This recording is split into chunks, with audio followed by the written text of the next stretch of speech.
What's the outer packaging of the laundry pod made of? Why does it dissolve in water?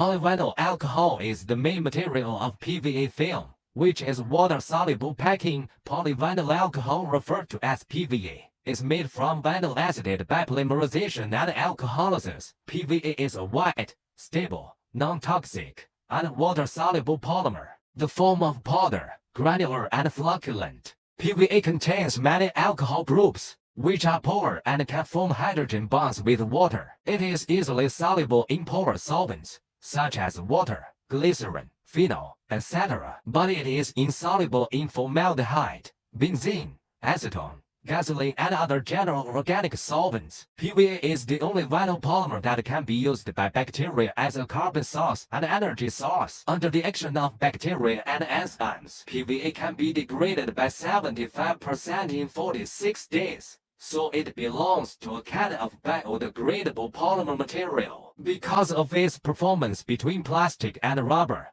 PVA also has a sustainable development prospect in environmental protection materials. If you'd like to learn more about PVA, please leave your message or contact us. See you next time.